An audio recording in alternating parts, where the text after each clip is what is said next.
seemed quite distressed, and even at one point her barrister had to ask Mark Lucraft, KC, whether what appeared to us as members of the press, a member of medical staff or a support worker, was asked for permission whether she could enter the dock to sit with Rose. And at times you could see the social worker or the support worker comforting Rose in the dock as she rocked back and forth at times too slumping just beyond vision, looked as though she was out of shot, asking for tissues at times, seemingly distressed. Also distressed, but also worth saying, it is the members of family members who are giving those impact statements, who clearly have been so affected by the past 3 years. All of this happened during the pandemic. We're talking about December 2021. So there's been an awful amount of time in which they've had to try and process what's been going on. And today, hopefully, they will finally get those sentencing remarks. Yeah, we're hearing, Ashna, that Devika Rose has arrived at court, and much attention and much of this trial has been done by video link from home for the defendant to give much of her evidence too.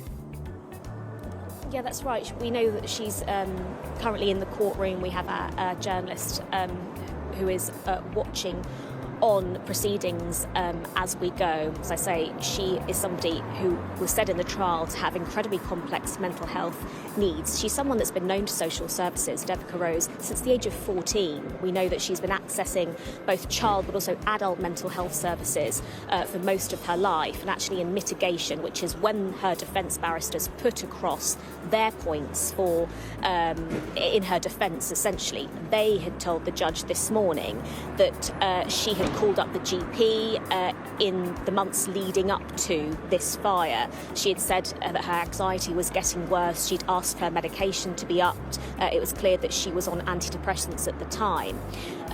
It's also worth saying, she, whilst found guilty of their manslaughter, as I say, in October last year for the deaths of her 4 boys in December 2021, after that happened, we know that social services, as I say, had been involved in this family's life for a long time.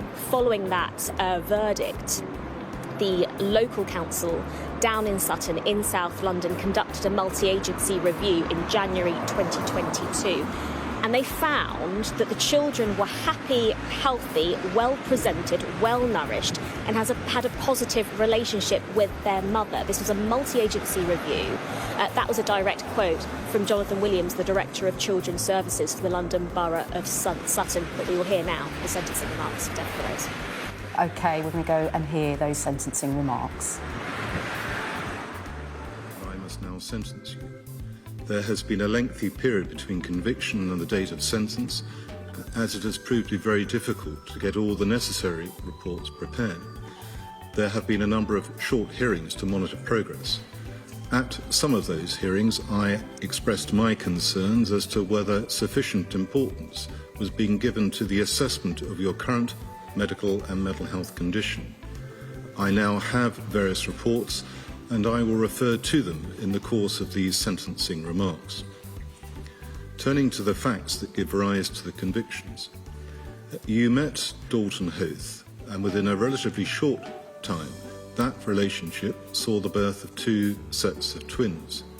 Kyson and Bryson were born on the 14th of January 2017, and Logan and Leighton almost a year later on the 11th of January 2018. At the time of their deaths, the older twins were 4, the younger ones 3.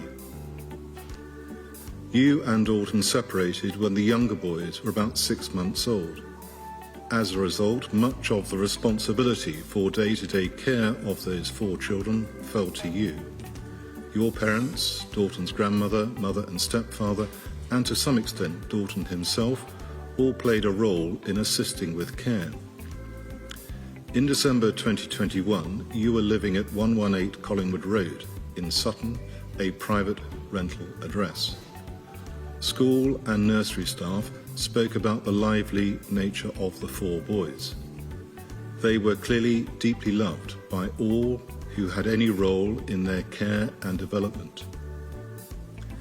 At about 6:30 p.m. on the 16th of December 2021, you left 118 Collingwood Road. The phone records show calls between you and two friends between 6 p.m. and 7 p.m. that day.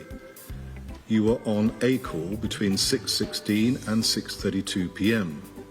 There is then a 4-minute period where there are no calls, but you are then on another call from 6:36 p.m. for the next 35 minutes. Both those calls are between you and Stephanie Belogan. She makes the call at 6:16 p.m. and you call her at 6:32. Stephanie said the conversations the two of you had that day were nothing out of the ordinary. The two of you were laughing and joking. To her, you seem fine. She says that the last call with you ends abruptly, no doubt for reasons that are now obvious. When you left 118 Collingwood Road that evening, you went to Sainsbury's. Earlier that day, you had gone to that same shop with the 4 boys. On this later visit, the shopping receipts showed you purchased a few items, but none that could be said to be essential or vital. Having left your home and the boys, those living in neighbouring properties were alerted to a fire at your home at about 6:50 p.m. One neighbour, Pradeep Nimaslina, heard a child from the upstairs window say several times, "There's a fire here." He called back to tell Bryson, the name he knew for one of the boys, to keep away from the window. The first 999 call was made at 6:54 p.m. and the first fire engine to arrive was there within minutes. At 7:02 p.m, 2 more fire engines arrive and fast work is done to extinguish the fire. Firefighters have been alerted to there being 4 children in the house. When firefighters locate the stairs, they find a mattress and a door laying on the staircase itself. Once they get to the front upstairs bedroom, they locate the bodies of the 4 boys and each is removed. Despite extensive first aid care, the 4 boys sadly died. By 7:12 p.m, firefighters have confirmed the 4 casualties. You are captured on CCTV in Sainsbury's at 7:03 p.m, paying for items that you had purchased. Your return home is timed by those at the scene between 10 past and 7:15. The call with Stephanie Belogan that I mentioned earlier ends shortly before 7:12 p.m, and so that timing would appear to be accurate. After the fire and at trial, you suggested someone called Jade was with the children when you were out, but that was not the case. The true position is that you had left 4 boys, 8 under 4 and under, on their own. That there was evidence that the front door needed to be locked to prevent the boys inadvertently getting out when you were present, and whilst it's not possible from an examination of the front door handle to say for certain if the locking mechanism was engaged, it is very likely the 4 children were unable to get out. Some light bulbs in the house did not work, and so there was a reliance on tea lights to provide sufficient light. You were convicted of 4 counts of unlawful act manslaughter. The basis of the case was that you went out, leaving 4 boys unattended in the unsafe conditions of the house, that you abandoned them. Had you been at home when a fire started, you may have been able to extinguish it, or if not, you would have been able to get the children safely out of the house. But you were not there, and the children were too young to know what to do. As a result of what you did, they were all killed. This fire happened on a December evening when it would otherwise have been dark. The likely cause of the fire is a tea light or an unextinguished discarded cigarette. The fire investigation revealed numerous manufactured cigarette ends, cigarette packets, tea light cases, both used and unused, joss sticks and disposable lighters in the front living area where the fire started and took hold, with particular concentrations of such items in the area of 2 parts of the sofa in that same room. I note the absence of working smoke or carbon monoxide alarms. There were such devices in the premises, but they were either inoperable by reason of no battery or low battery, or were not functional. There are no other words to describe this case as anything other than a deeply tragic one. The lives of 4 young children gone in just a few moments through an intense fire. Photographs from before the fire show 4 lively and engaging boys. I have no doubt they were or could be a handful, but as family as well as staff from school and nursery speak, the care and love you showed them is clear. It is of significance that you were acquitted of an offence of neglect, as that in my view reflects that the jury found you were otherwise doing your very best to care for the children, despite the appalling condition of the house that you were living in. There was no working bathroom or flushing toilet, and the kitchen was unusable. It will be for others to look into why you and the children were permitted to live in such conditions. In terms of victim impact, very moving statements from Dalton Hoth, Jason Hoth, Kerry Hoth, Casey Hoth and Sally Johnson about the profound impact on them of the loss of these 4 very young boys and the way in which their worlds have been turned upside down by the loss, have been read in this court as part of this sentencing process. At trial, evidence was placed before the jury as to social services involvement between 2018 and 2021. Despite the record made at one home visit on the 20th of January 2020, suggesting a follow-up visit, that did not happen. The health visitor who completed that visit suggested you should have been on an enhanced plan that would have provided you with the required and necessary level of support needed to address the clear decline noted in living standards and concerns as to mental health. No explanation other than the possibility the pandemic was given as to why that was not addressed. Efforts were made to undertake a further visit in July 2021. One short visit took place on the 12th of July and then a further brief visit on the 15th of July. Following that later visit, the family support worker who attended sent an email to her manager setting out her concerns as to the state of the home, your mental health, and the support worker not being able to see the boys. But there was no follow-up or further engagement prior to the fire. Reports on your mental and physical health. Before trial, a number of reports were prepared to shed some light on the state of your mental health at the time of the fire. Extracts from those reports were placed before the jury. Firstly, from April 2024, Dr. Adam Jarvis, a clinical psychologist, noted you then presented with evidence of a number of mental health disorders: depressive disorder, generalised anxiety disorder, post-traumatic stress disorder, social anxiety disorder and dissociative disorder. Dr. Vivek Bisht, a consultant forensic psychiatrist, saw you on the 1st of March 2024. In his opinion, the primary diagnosis was of recurrent depressive disorder. He observed that there appeared to be clear evidence of deterioration in your mental state for several months leading up to the fire.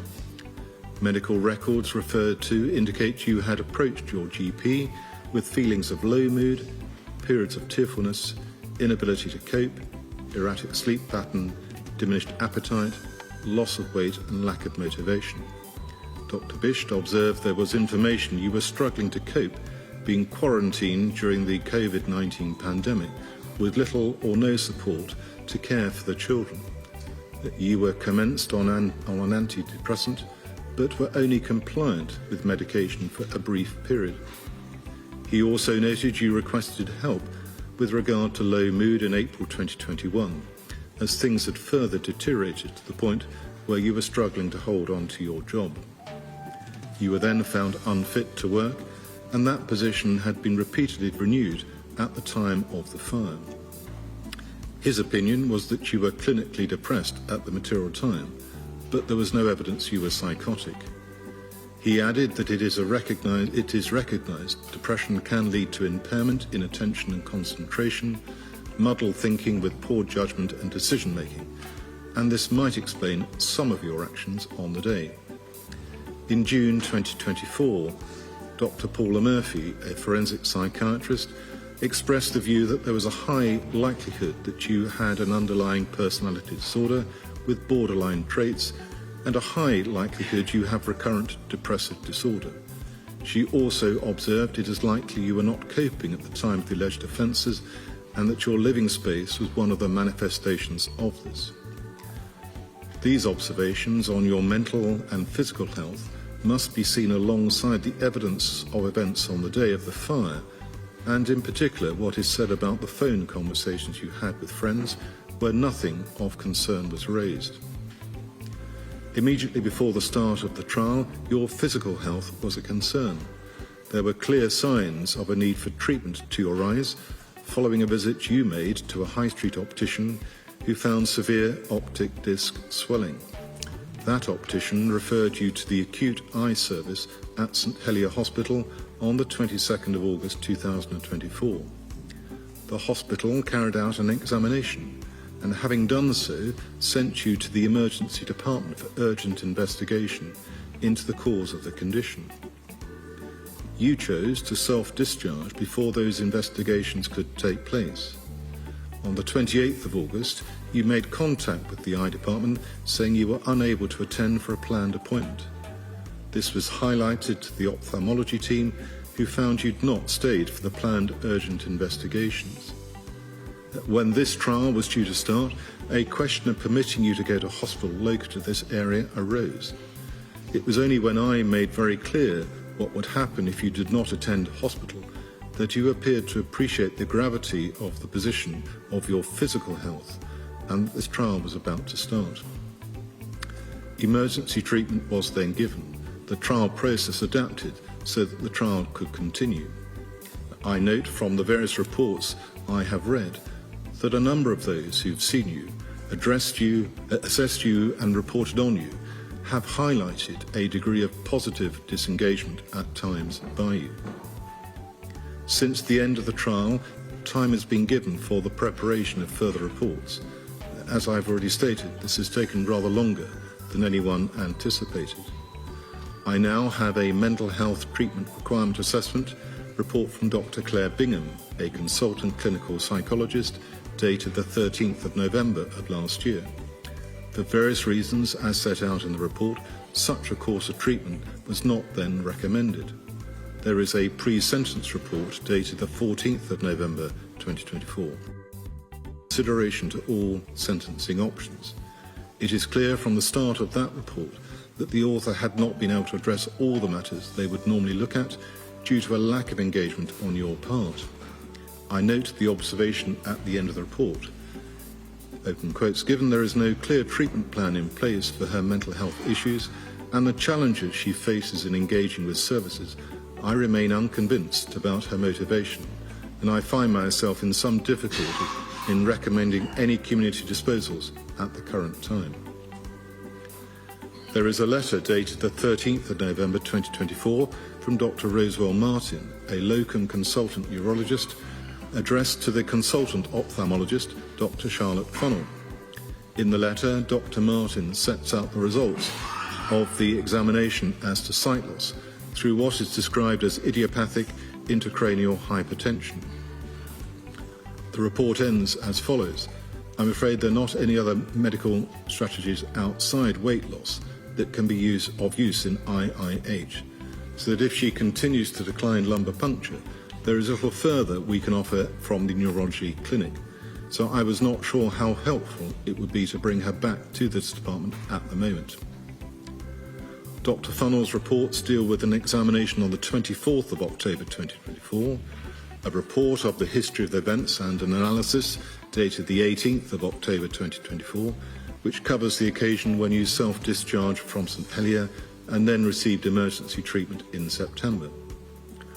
Also dated the 14th of October 2024 is a further report from Dr. Paula Murphy, the forensic psychiatrist who had prepared 2 reports before trial. In her report, she sets out in some detail the current position as best she could ascertain it.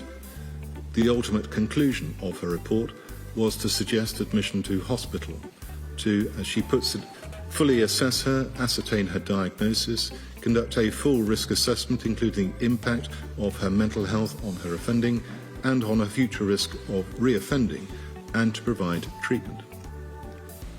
As a consequence, this court was asked to give consideration to the imposition of an interim hospital order. Due to some questions on your medical health posed by her, a further report also commissioned from Dr. Funnell. Dr. Funnell's additional report is dated the 13th of December. By the 20th of December last year, a joint report from Dr. Bianca Inga and Dr. Maria Fotiadu was available. As set out, Dr. Murphy's report from the 14th of November raised the question of the imposition of a hospital order under the provisions of the Mental Health Act, with admission to the secure psychiatric services where you could have a more detailed assessment of your mental health. And so they undertook an assessment focusing on this recommendation and specifically to see if you met the criteria for such a detention. Dr. Maria Fotiadu is a consultant forensic psychiatrist with the South London and Maudsley NHS Foundation Trust, and Dr. Bianca Inga, a consultant forensic psychiatrist, the Oxleys NHS Foundation Trust. Both are members of the Royal College of Psychiatrists and approve the purposes of Section 12(2) of the Mental Health Act 1983 as amended in 2007. I note from their joint report, she accepted she needed support to address her previous traumatic experiences, her bereavement and anything else the team would recommend, and would be willing to engage in such assessments and interventions in the community, providing support is offered to access the appointments. She was unsure what other specific help she might benefit from, but welcomed any support her community psychiatric team or social services would offer, especially once a comprehensive occupational therapy assessment of her flat and activities of daily living can be conducted and specific recommendations made. There was no evidence of thought disorder and there was no psychotic symptoms identified. Having set out the details of their examination, their conclusion is as follows. It is our opinion that Ms. Rose presented with a mild depressive disorder with anxiety symptoms, in addition to post-traumatic stress disorder on a background of significant trauma prior to the index offence, linked with domestic violence, as well over the last 3 years following the death of her children, compounded by the recent deterioration in her physical health. We have carefully reviewed the information available to us, and based on our current assessment, it is our view that her mental disorder is not at present of nature or degree to warrant or make appropriate detention in a hospital for assessment and or medical treatment. Medical treatment at hospital is currently not necessary nor justified in the interests of Miss Rose's health or safety or for the protection of others. Any treatment can be offered in the community. We have identified the risks to others as being low at present. However, it is important to highlight that risk needs to be assessed if she were to have children in the future. Miss Rose would benefit from a psychological therapy to address trauma. As stated, she is in agreement with this. She will also need a comprehensive occupational therapy assessment of her environment and her daily needs regarding her poor vision. Her physical health needs are complex, and they are no doubt impacting on her mental health distress, as widely acknowledged. Clarifying first her diagnosis, as well as having further information regarding the treatment and management plan, will be extremely important for Ms. Rose, and we trust that colleagues from both ophthalmology and neurology departments are addressing this. The need for involving Ms. Rose in her treatment and management plan with clear explanations and information on risks and benefits of the interventions remains important, and she may wish to be supported either by her family or her community team when complex decisions are made. As such, it was made clear that as at that date, a hospital order was not an option, and so at the hearing on the 20th of December, I set today's date for sentence. In addition to the reports I've identified so far, there is an updated pre-sentence report, as well as a further mental health treatment assessment. Both of these reports were made available yesterday. In essence, if not sentenced to immediate custody, an MHTR is now suggested to be appropriate. I note in particular what is set out in the summary of the interview that was conducted for the later assessment compared with the earlier assessment last November, and also the concerns raised should a custodial sentence be passed. The latter interview shows far more engagement by you. However, as the updated pre-sentence report realistically sets out, an immediate custodial sentence is likely given the seriousness of the offence. On your behalf, it is submitted that the impact the offence has had on you cannot be overstated. Whilst it is accepted you are criminally responsible for the death of your children, it is submitted in the light of all of the features of the case, you, your background, and the position at the time. Your culpability is low and mitigated by the clear and apparent mental health issues existing in the lead up to and at the time of the index offences. It is also submitted that since the fire, you've lived in almost complete isolation, have lost all contact with friends, and only have the support of your mother. It is said that you've been ostracised by almost all those who knew you and have been subjected to sustained and frightening abuse online, and that you are afraid to leave your home through fear of reprisals. The loss of your children has only been compounded by the swift and irreparable loss of your vision. In determining any punishment, this court is invited to consider the severe limitations you will inevitably have to undergo. On your behalf, it is submitted this case is one that falls within Category D, and one where the only care that is needed can be given if a non-custodial sentence is imposed. It is said that the package of mental health care proposed is what is required to rehabilitate, and that a suspended sentence will ensure compliance. It is also submitted that an immediate sentence in prison is not what is required. Ms. Power submits that the reports paint a picture of someone who is struggling to cope and seeking help at times long before the fire. She points to the long history of involvement you have had since your teens with social services. She highlights parts of the history prior to the fire and what is described as a perfect storm of acute mental and medical health issues. Ms. Power points to the impact on you of the loss of the boys. There is also the loss of your vision and not now being able to see photographs and films of the boys. I have all of those points well in mind. These features of the case all make this a very complex and difficult sentencing exercise. Turning to the sentencing guidelines, the Sentencing Council definitive guidelines on unlawful act manslaughter clearly apply. I need first to consider culpability. Considering the characteristics listed in those guidelines and seeking, as the guidelines state, to avoid an overly mechanistic application, I note a factor in culpability B, death was caused in the course of an unlawful act which involved a high risk of death or grievous bodily harm, which was or ought to have been obvious to the offender. In culpability C, I note where death was caused in the course of an unlawful act which involved an intention by the offender to cause harm, or reckless as to whether harm would be caused, that falls between high and lower culpability. It may be argued that each equally fits the characterisation of this case. I observe in culpability D factors indicating lower culpability. The offender's responsibility was substantially reduced by mental disorder, learning disability, or lack of maturity. The guidelines use the term substantially. On your behalf, as I've said, it is submitted that this case comes within culpability D. I do not agree. The state of your mental health at the time of the fire had some impact, but on the information available to me, I do not find your responsibility to have been substantially reduced. The start point for sentence for culpability B is one of 12 years custody and a range of 8 to 16 years custody.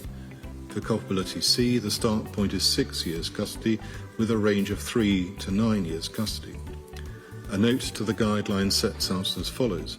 Where a case does not fall squarely within a category, adjustment from the starting point may be required before adjustment for aggravating or mitigating features.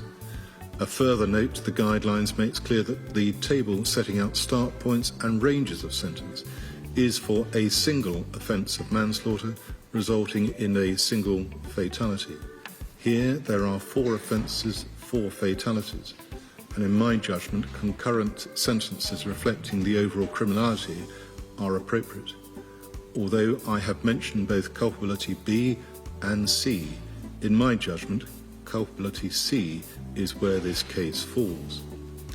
However, as to some extent it doesn't fall squarely into that categorisation, but perhaps more significantly, as there are 4 deaths, an adjustment is required to the initial start point for culpability C before looking at the aggravating and mitigating features. In my judgment, that start point, before looking at those factors increasing seriousness and those factors reducing seriousness, is one of 12 years custody.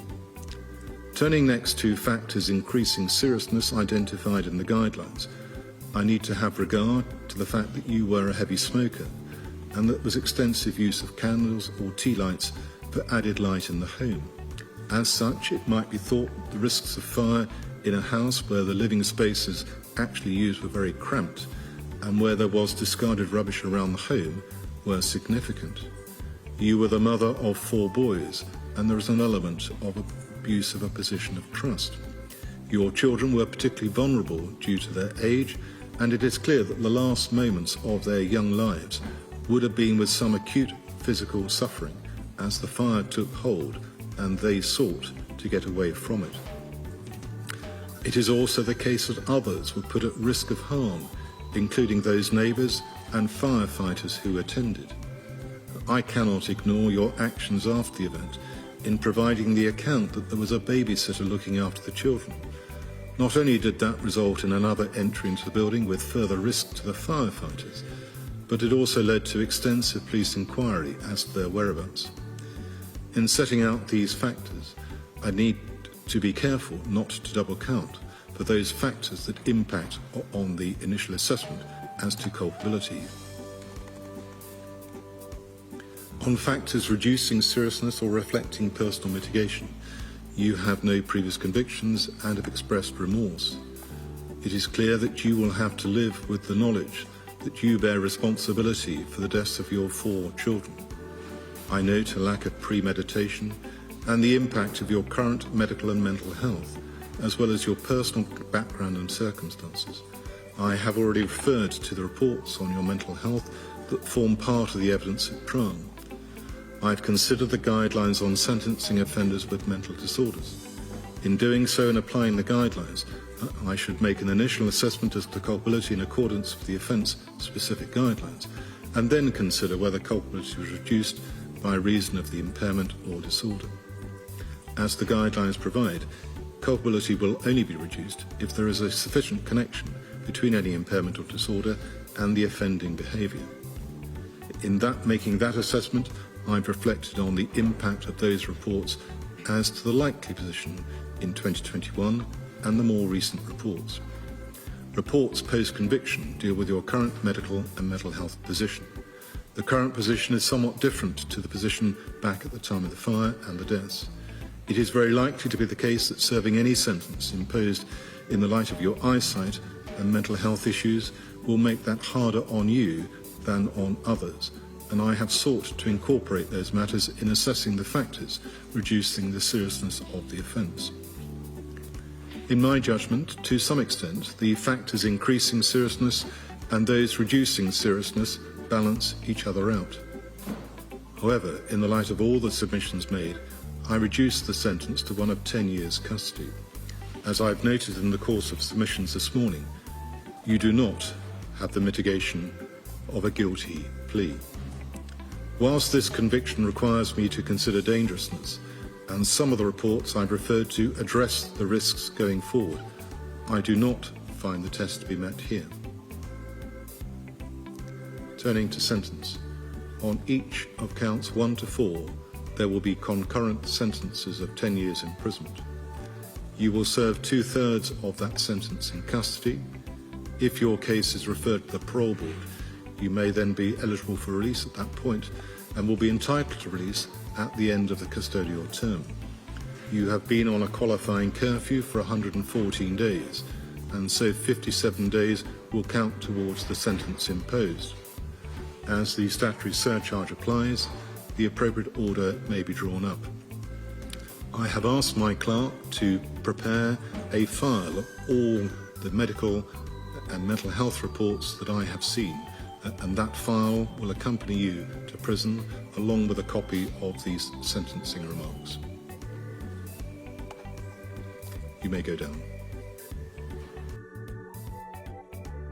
trials, the sentencing of Devika Rose, we're going to go back now to Ashna Huranak, who's outside court, and the judge there in his sentencing, Ashna, saying she'll have to live with the knowledge of the death of those 4 boys forever.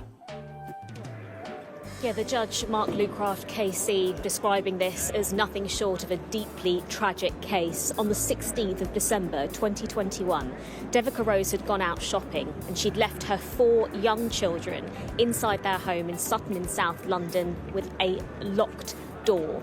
They were left to their own devices when a candle, or it's thought a tea light or a cigarette, had sparked within the home. Neighbours described how the 4 young boys had run upstairs and they could hear the screams of those young boys as they called out for help as the fire took hold. One of the neighbours tried to break down the front door of that property, only to find that they weren't able to get in. But when firefighters managed to enter the property with breathing apparatus, they found the 4 young boys under their beds.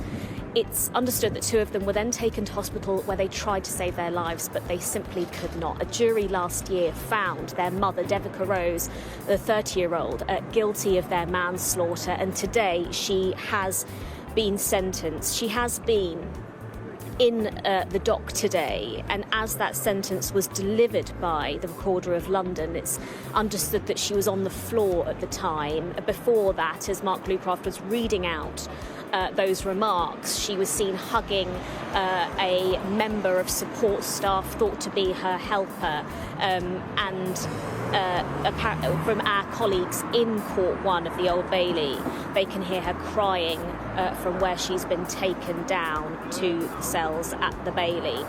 One person in the public gallery of Court 1 stomped out when the sentence was given. We also know that the family and friends of the 4 young boys, the paternal side of the family, were in court today as they not only read out the victim impact statements and how their lives have been completely shaken by the deaths of these 4 young boys, but they watched on as that sentence was delivered. The 4 brothers were 2 sets of twins. They were 4-year-old Kyson and Bryson Hoth and 3-year-old Logan and Leighton. As I say, they were all brothers living in the same household, and their mother had gone out shopping, leaving them all alone. It's understood from police during this trial that the fire was able to spread so quickly because of the conditions that the family were living in. It's understood that the house was full of rubbish and human excrement. It's understood that the toilet and the bath were so full of rubbish that buckets and pots were being used as toilets instead. And it's understood from evidence that was presented during this trial, it was because of the conditions around the home. It was why those fires managed to rip apart that property. During the victim impact statements this morning, we heard from the father of these boys, Dalton Hoth, who had split up with Devika Rose some years ago. He has been left traumatised by what happened. He described that day as the worst of his life. He has since had suicidal thoughts and has had to get help with counselling to try and cope, try and comprehend what has happened. We also heard a particularly powerful statement from the boys' grandmother, Sally. She told the court this morning that losing her grandsons shattered my world. I feel so empty and lonely without them. The thought of them crying and screaming for help will haunt me forever. During this trial, Devika Rose, their mother, admitted that she'd left the boys alone on several occasions, and the family were on the radar of social services. We heard during this trial that a health visitor, a social worker, had raised concerns, but in the case of these 2 witnesses, they weren't taken seriously. But today, Devika Rose, after being found guilty of the manslaughter of her 4 boys, has now been sentenced and will go to jail. OK, for now, Ashna, thank you very much for updating us on that distressing story, the sentencing of 10 years to Devika Rose for the death of her 2 sets of twin boys. That's all from Sky News. Coming up after the break, we'll be live in Blackpool with Sarah Jane.